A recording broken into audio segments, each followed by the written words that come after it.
Hello student, welcome back my new video. तो student, आज हम लोग पढ़ेंगे इस वीडियो में class 10 math new NCERT book का चैप्टर नंबर 3 दो चर वाले रैखिक समीकरण युग्म का प्रश्नावली 3.1। तो स्टूडेंट, पहला इसमें जो प्रश्न दिया है वो दिया कि निम्न समस्याओं में रैखिक समीकरणों के युग्म बनाइए और उनके ग्राफीय विधि से हल ज्ञात कीजिए। सबसे पहले देखिए, हम लोग प्रश्नों को पढ़ेंगे। प्रश्न में क्या बोला है, तो देखिए प्रश्न में यह बोला कि निम्न समस्याओं में, ये जो आप लोगों को प्रश्न दिया इसमें बोला कि निम्न समस्याओं में रैखिक समीकरणों के युग्म बनाइए और उनके ग्राफीय विधि से हल ज्ञात कीजिए। तो इसमें पहला जो आप लोग को प्रश्न दिया है वो दिया है, कक्षा 10 के 10 विद्यार्थियों ने एक गणित की पहेली प्रतियोगिता में भाग लिया। यदि लड़कों की संख्या से 4 अधिक हो तो प्रतियोगिता में भाग लिए लड़कों और लड़कियों की संख्या ज्ञात कीजिए। और कैसे ज्ञात करना है, ग्राफीय विधि से। यहां पर देखिए बोल दिया कि इनके ग्राफीय विधि से हल ज्ञात कीजिए। तो चलिए मैं आप लोगों को बता दे रहा हूं कि ग्राफीय विधि से इसको कैसे हल करेंगे। और मैं यहां पर देखिए ग्राफ का भी पन्ना ले लिया हूं और इसी पे मैं आप लोग को समझाऊंगा। अगर आप लोग इस वीडियो को अंत तक देखते हैं तो आप लोग को एक बार में ही समझ में आ जाएगा, क्योंकि मैं आप लोग को इतना इजी तरीके से बताऊंगा ना कि आप लोग को एक बार में ही समझ में आ जाएगा। तो चलिए स्टूडेंट, बिना कोई देर किए वीडियो को स्टार्ट करते हैं। तो चलिए स्टूडेंट, इस वीडियो को स्टार्ट करते हैं। तो सबसे पहले देखिए यहाँ पर ये जो प्रश्न आप लोगों को प्रश्नावली 3.1 का पहला जो प्रश्न है उसको मैं कॉपी पर लिख लिया हूं, ठीक है ना। तो देखिए पहला प्रश्न में क्या बोला कि निम्न समस्याओं में रैखिक समीकरणों के युग्म बनाइए और उनके ग्राफीय विधि से हल ज्ञात कीजिए। तो सबसे पहले ये जो नीचे आप लोग को जो प्रश्न दिया है इसका तो रैखिक समीकरण बनाना है और उसके बाद इसको ग्राफीय विधि पर हल करना है। तो इसको मैं आप लोगों को बताऊंगा ग्राफीय विधि पर कैसे हल करते हैं, ठीक है ना। तो यहां पर देखिए मैं ग्राफ का पन्ना ले लिया हूं और इसी ग्राफ पे आप लोगों को बताऊंगा और समझाऊंगा कैसे ग्राफ वाले प्रश्नों को हल करते हैं। ये काफी इजी है। अगर आप लोग इस वीडियो को अंत तक देख लेते हैं तो आप लोग जरूर इसको सीख करके जाएंगे। तो मैं उम्मीद करता हूं आप लोग स्टेप बाय स्टेप इस वीडियो को देखेंगे और अच्छे से सीखेंगे, ताकि आप लोग को जो एग्जाम में ग्राफ वाला प्रश्न आता है, एक प्रश्न तो आप लोग को आएगा ही आएगा, तो आप लोग उसको इजीली करके आएंगे और अपना 5 नंबर कंफर्म कर लेंगे, ठीक है। तो चलिए मैं वीडियो को स्टार्ट करता हूं। यहां से देखिए सबसे पहले देखिए प्रश्न को अच्छे से पहले पढ़ेंगे। प्रश्न में देखिए बोला क्या है, प्रश्न बोला कि कक्षा 10 के 10 विद्यार्थियों ने एक गणित की पहेली प्रतियोगिता में भाग लिया। यदि लड़कों की संख्या से 4 अधिक हो तो प्रतियोगिता में भाग लिए लड़कों और लड़कियों की संख्या ज्ञात करना है। तो सबसे पहले देखिए प्रश्न में क्या बोला कि कक्षा 10 के, यानी कि कक्षा 10 के क्लास 10 है, क्लास 10 में 10 विद्यार्थी हैं, ठीक है ना। इसमें मान लेते हैं हम 10 विद्यार्थी हैं, ठीक है ना। तो 10 विद्यार्थी हैं और कौन कौन से लड़के और लड़कियां, ठीक है ना। तो यहां पर मान लेते हैं लड़का और यहां पर लड़कियां, ठीक है ना। तो प्रश्न में देखो बोला कि कक्षा 10 के 10 विद्यार्थियों ने एक गणित की पहेली प्रतियोगिता में भाग लिया, यानी कि कक्षा 10 के 10 विद्यार्थी हैं। तो मान लेते हैं कि लड़कों की संख्या जो है वो x है और लड़कियों की संख्या y, ठीक है ना। तो मान लो लड़कों की संख्या कितनी है, x है, और लड़कियों की संख्या कितनी है, y है। तो अब प्रश्न में ये बोला है, यहां से पढ़िएगा, यदि लड़कियों की संख्या ये संख्या लड़कों की संख्या से, मतलब ये x, ये लड़कों की संख्या है x से 4 अधिक हो तो प्रतियोगिता में भाग लिए लड़कों और लड़कियों की संख्या ज्ञात कीजिए, ठीक है ना। ये जो लड़कियों की संख्या है ना, ये लड़कों की संख्या से 4 अधिक है, ठीक है ना। तो इसको देखो हल कैसे करेंगे, ये तो मैं आप लोग को रफ कार्य के लिए बताया हूं। तो हल करने के लिए यहां पर हम लोग लिखेंगे हल, ठीक है ना, और उसके बाद मानेंगे। यहां से लिखेंगे माना लड़कों की संख्या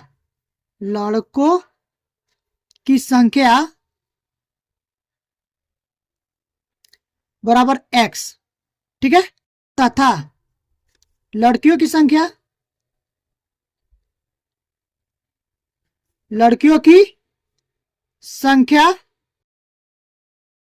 बराबर y। अब देखिए पहला शर्त में ही प्रश्न में क्या बोला है कि कक्षा 10 के 10 विद्यार्थियों ने देखिए यहां पर जैसे मैं समझा रहा हूं आप लोगों को इजीली समझ में आ जाएगा कि लिखेंगे प्रथम शर्तानुसार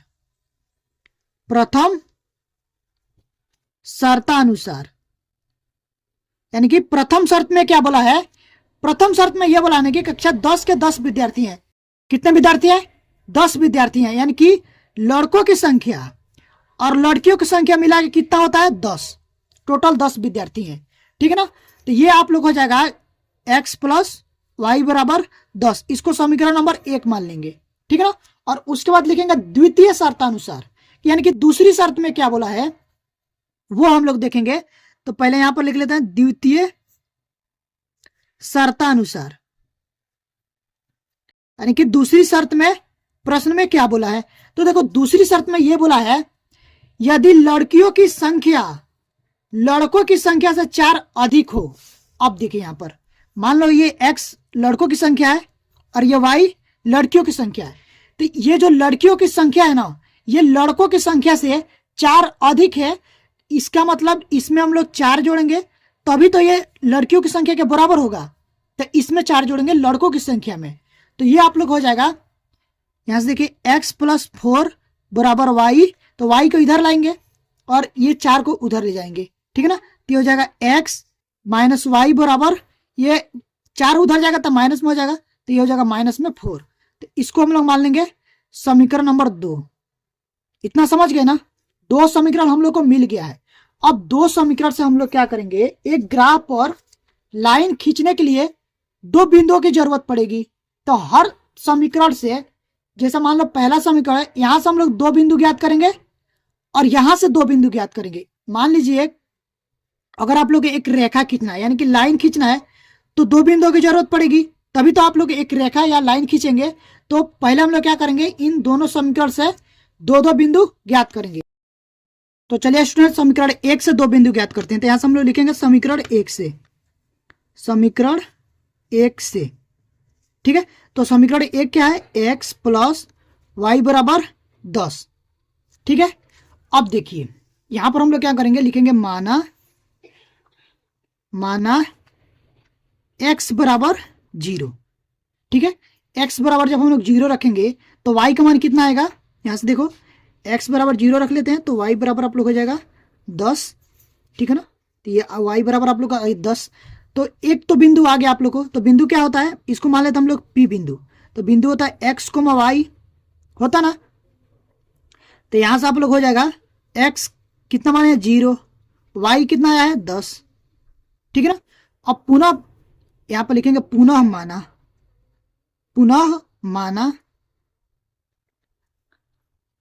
y बराबर 0 मान लेंगे, ठीक है ना। तो जब y बराबर 0 मान लेंगे तो यहां से हो जाएगा x प्लस 0 बराबर 10, यानी कि x का मान आप लोग आ गया 10। तो इस बिंदु को हम लोग इसको P माने थे, इसको Q मान लेते हैं।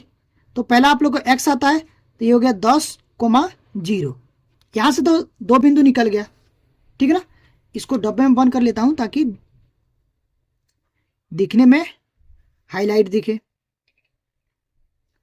ठीक है ना। इसको डब्बे में बंद कर ले। फिर यहां पर हम लिखेंगे समीकरण 2 से। अब देखिए समीकरण 2 क्या है, x माइनस वाई बराबर -4। अब देखिए यहां पर मानेंगे माना y बराबर 0। जब y बराबर 0 मानेंगे ना तो आप लोग हो जाएगा x माइनस 0 बराबर -4, ठीक है ना। तो x बराबर आप लोग माइनस में 4, ठीक है ना। तो यहाँ पर बिंदु जो होगा P Q माने हैं तो इसको मान लेते हैं R बिंदु। तो पहले x आता है तो x कितना माने हम लोग, y 0 माने है ना, तो x का मान कितना आया है -4, ठीक है, -4। और ये हो जाएगा आप लोग को y 0। पहले y या फिर x मान सकते हैं, इसलिए देखो मैं यहाँ पर पहले x माना था 0 और इस समीकरण से मैं y पहले 0 माना हूं, ताकि आप लोगों के माइंड में जो भी डाउट हो कि क्या पहले हम लोग y को भी मान सकते हैं या फिर x को मान सकते हैं, वो डाउट आप लोग को क्लियर हो जाए, ठीक है ना। तो देखो यहाँ पर मैं y मानकर लिखा हूं। तो ये जो आप लोग को बिंदु आया है वो आप लोग आया यहाँ से देख लीजिए -4,0। इसको डबल में बंद कर लेते हैं। फिर लिखेंगे पुनः माना, अब x बराबर मानेंगे, ठीक है ना, पुनः माना x बराबर 0। तो जब x बराबर 0 रखेंगे तो यहाँ पे देखो 0 हो जाएगा और ये हो जाएगा -y बराबर -4। अब देखिए यहाँ से -y बराबर हो जाएगा माइनस में 4, तो माइनस से माइनस कट गया तो y बराबर कितना आ गया 4। तो अब जो ये बिंदु आया इसको हम लोग s नाम दे देते हैं। तो पहले क्या आता है x, तो x तो 0, उसके बाद से y 4, ठीक है ना। तो ये बिंदु मिल गया।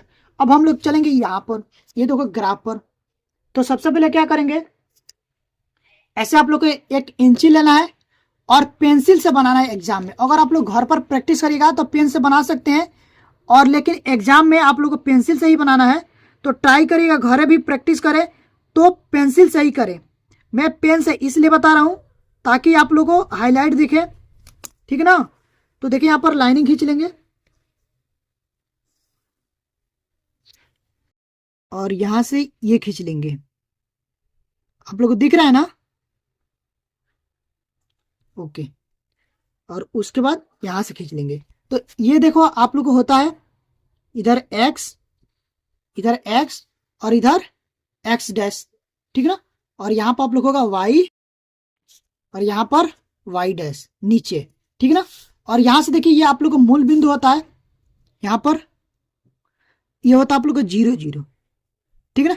और ये आप लोग को धनात्मक हो जाएगा 1 2, ये 3 4 5 6 7 8 9 और 10, ठीक है ना। इसी तरह से इधर आएगा तो माइनस में हो जाएगा -1 -2 -3 -4 -5 -6, ऐसे ही चलता जाएगा, ठीक है ना। और नीचे भी आप लोग आएगा तो माइनस में आ जाएगा -1 -2 -3 -4 -5 -6, और ऊपर जाएगा आप लोगों तो ये आप लोगों को प्लस में जाता है, ठीक है ना। तो यहां से हो जाएगा 1, अरे सॉरी 1 2 3 4 5 6 7 8 9, ऐसा करके आप लोग को 10 तक। अब देखिए यहां से जो बिंदु निकाले थे हम लोग, तो पहला बिंदु कितना निकाले थे, यहां से देखिएगा पहला बिंदु कितना निकाले 0,10। तो x, पहले आप लोग को x आता है तो x पर कितना जाना है 0, यहां से आप लोग को 0, और y पर कितना जाना है 10, यानी कि धनात्मक में 10 जाना है। तो यहां से देखो यहां तक आएंगे हम लोग, यहां पर 9 है और यहां पर कितना हो जाएगा 10। तो यहां इस बिंदु तक जाएंगे, यहां पर हम लोग बूंदी लगा लेते हैं। उसके बाद दूसरी समीकरण में देखो क्या दिया है कि x पर तो हम लोग को 10 जाना है और y पर 0। अब देखिए ये y पर हम लोग को 0 जाना है और x पर कितना जाना है 10। यहां ये देखो यहां पर 10 है, ठीक है ना। तो यहां पर भी डॉट करते हैं और इन दोनों बिंदुओं को मिलाते हुए हम लोग को रेखा खींचना है, ठीक है। खींचते हैं और इसका नाम दे देते हैं, इस समीकरण का समीकरण कितना था, देखो पहला समीकरण x + y = 10, तो वो यहां पर हम लोग लिख लेंगे x + y = 10। अब देखिए दूसरी समीकरण हम दो बिंदु ज्ञात किए थे उसका रेखा खींचेंगे। तो यहां से देखिए पहला जो आप लोग है r बिंदु वो -4 है और 0, यानी कि x में -4 जाना है और y पर 0, x पर -4। तो इधर आएंगे, यहां पर है, और उसके बाद y पर हम लोग को 0 जाना है, ठीक है ना। उसके बाद देखिए फिर s बिंदु देखो दिया है कि x में 0 और y में 4 जाना है, x में 0 और y में 4, यानी कि ऊपर धनात्मक में जाना तो ऊपर हम ले जाएंगे। तो यहाँ इस बिंदु पर और इन दोनों बिंदुओं को मिलाते हुए हम लोग को रेखा खींचना है, ठीक है ना। तो देखिए चलिए खींचते हैं इसको और इसको, ठीक है ना। अब देखिए अब ये जो बिंदु यहाँ पर टच हुआ है, यहाँ पर देखिए यहाँ पर टच हुआ है, ठीक है ना। थोड़ा यहाँ पर इधर हो गया था ना इसलिए थोड़ा नीचे आया है, लेकिन ये सट जाता तो फिर ये भी सट जाता। तो आप लोग ध्यान से खींचिएगा, ठीक है ना। तो इस बिंदु को मैं नाम देता हूं टी बिंदु। तो देखो यहां पर y पर कितना गया है 7 और x पर देखो 3 गया है, तो ये आया है 7,3, सॉरी, एक मिनट, एक्स पर कितना गया है 3, तो यहां से हो जाएगा 3, पहले एक्स आता है कॉमा वाई पर कितना गया है 7, ठीक है ना। तो हम लोग यहां से जो माने थे, अब देखिए एक्स का मान कितना गया 3 और वाई का मान 7, ठीक है ना। और एक चीज आप लोग लिखना, ये मत भूलिएगा, यहां पर लिख दीजिएगा 1 सेंटीमीटर बराबर 1 यूनिट हम लोग लिए हैं, ठीक है ना। तो ये चीज आप लोग को लिखना होगा, ये लिख दीजिएगा, ठीक है। इतना हो गया। अब देखिए, तो यहां से x बराबर जो आप लोग को x बराबर आएगा वो 3 और y बराबर आप लोग आ गया कितना 7, ठीक है। y बराबर 7 और x बराबर 3।